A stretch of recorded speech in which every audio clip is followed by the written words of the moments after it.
Okay, hello everyone. Here I want to provide a tutorial on how to add location on Snapchat app on an Android device.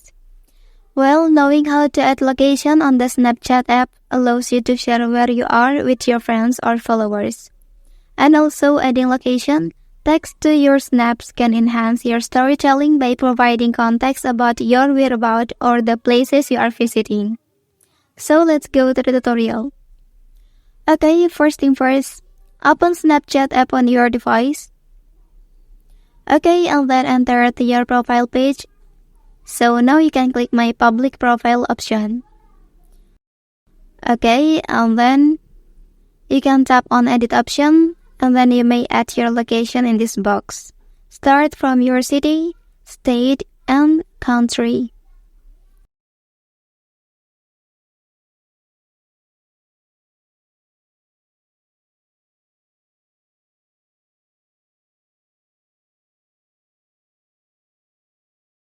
Okay, that's the tutorial on how to add location on Snapchat app on an Android device.